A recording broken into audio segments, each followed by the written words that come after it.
Hello, and let's riff a little bit today about overgiving and resentment. We're going to talk about how overgiving often actually leads to and breeds resentment in relationships and why this might be happening. If you're new around here, hi, hey, how are you?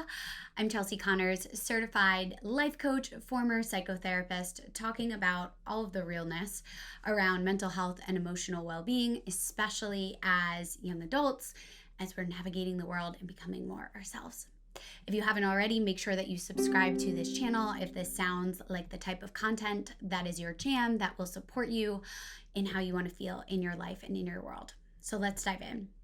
So the term people pleasers is ever present, so popular. I think that so many people can relate to that experience of always wanting to please, always wanting to give, always wanting to provide, always wanting to be available. And especially as women, how understandable, because so much of how we're socialized encourages those types of behaviors. But I would also just say for most of us as human beings in general, right? We never, ever, ever want to be seen as selfish or inconsiderate or any of those terrible, awful things.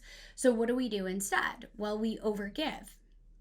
And here's the thing about overgiving is sometimes we tell ourselves that we're overgiving in order to be helpful, in order to be a good person or a good friend or whatever it might be.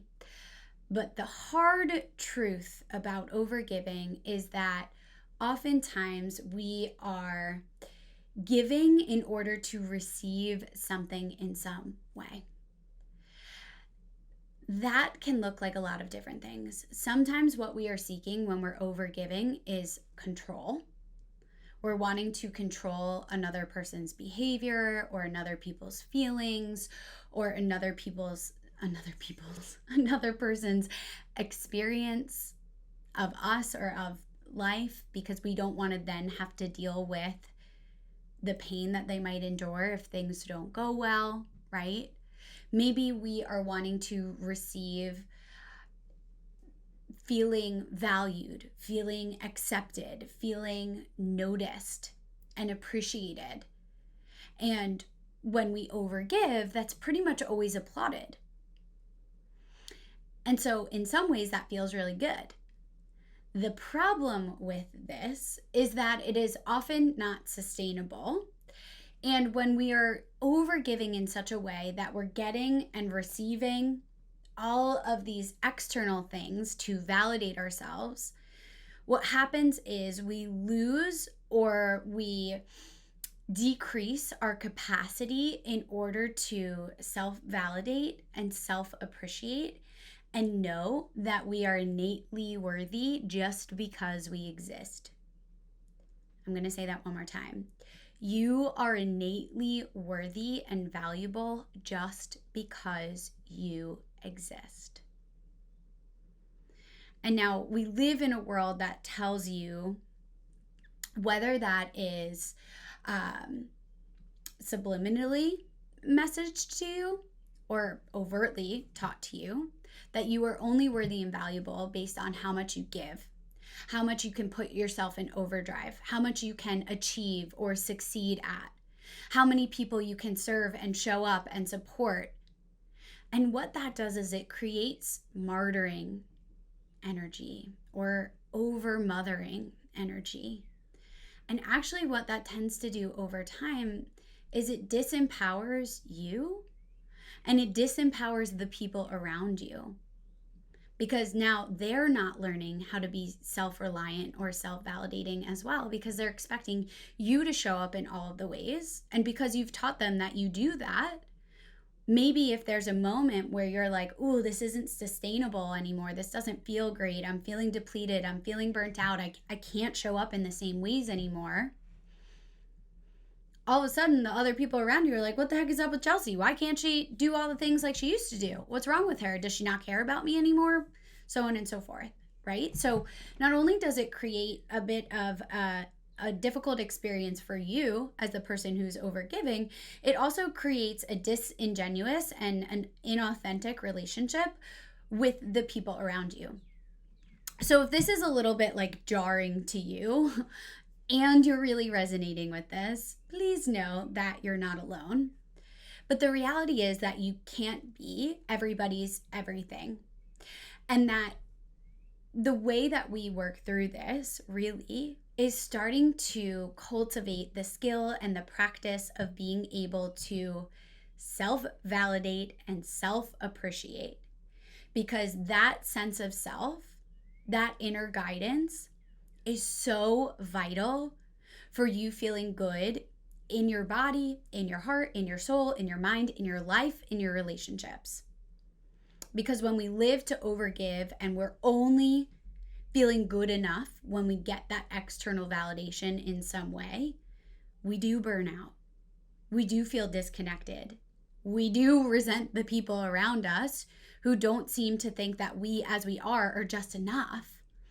But the truth is that it starts with you. How can you cultivate more self-appreciation? How can you cultivate a practice of self-validation? How can you recognize that you are worthy and valuable just because you exist, just because you are? And oftentimes that starts with starting to hear yourself, with starting to pay attention to yourself, with starting to value your time and your energy in a new and different way than maybe you ever have before. And oftentimes the first piece is just slowing down and creating space, taking care of yourself in a genuine way, right? Not in a performative way, but like, what does your soul need? Maybe that's some quiet time. Maybe that's some journaling and reflection. Maybe that is painting your nails.